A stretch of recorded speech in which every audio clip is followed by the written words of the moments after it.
I found these over on Instagram, a company called Asunarow Model out of Japan, and I was really intrigued by them. I really like the design and the style of what this company produces, and I contacted them, reached out to them, and actually bribed them with some tank art books, and they sent me some of these. And I had specifically requested this aircraft holder set. It's important to pay attention to the instructions because there are some included, and it is kind of a puzzle, if you will. So it's important that you understand kind of how these go together. There's 3 sizes in the set. There's a large, a medium, and a small, and you can work with them individually or collectively to support various types of aircraft in particular. However, it probably would work for sizable number of other type of scale models that we do on a regular basis. One of the things I really liked about this set in particular,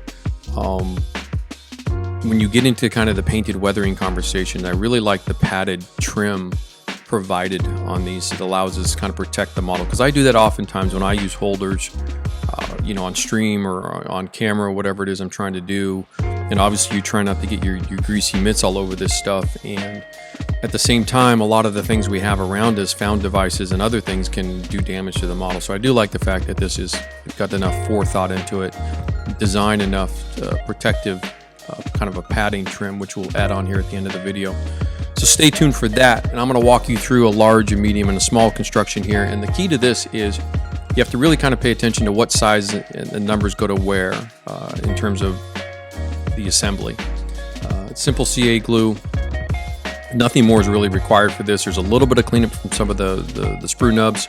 It's all wood. It's all laser cut wood. They're precise fit. A little bit snug in some places, so you do have to kind of take your time if the parts are not aligning, perfectly. So you do need to make sure that you're doing a good job with that.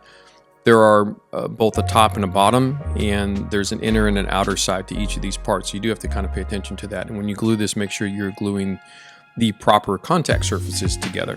And the glue is designed there to keep everything kind of intact and over time. Really nice. Again, super happy with this. Just kind of getting through this and then moving on to keeping myself in line more than anything else. Of try not to get ahead of yourself.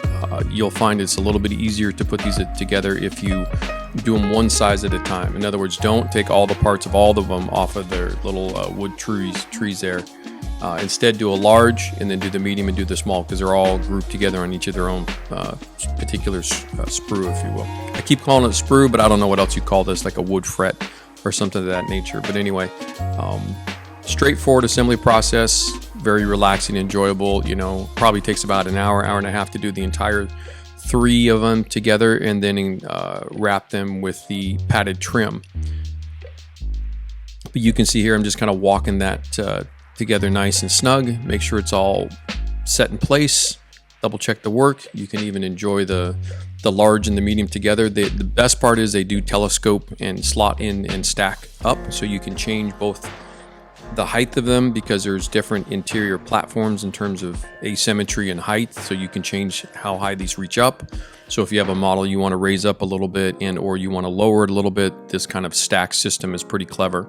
So putting the small one together in a wonderful little hyper time lapse, which is pretty fun to do, kind of just see how it goes. Boom, done.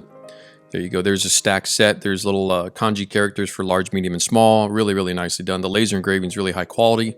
And again, my favorite part is this padding here.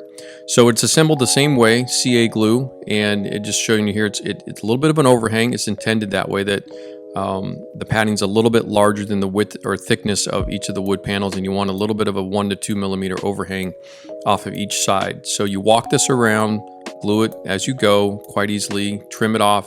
After each length, it goes pretty quickly. Nothing really, dramatic or anything like that. It's pretty straightforward. And then it probably took me about a half hour to get all 3 of them done. And then you trim off kind of the final bits and pieces.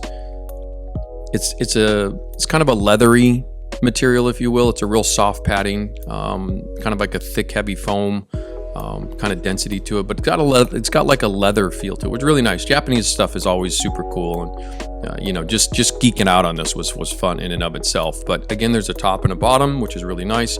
You can flip them upside down, position all your different aircraft, so on and so forth, etc., etc., etc. You can use some rubber bands to hold them on if you need to do some painting, some little detail work, all the fun things that we like to do with our scale models. So again, thank you guys. Appreciate the support.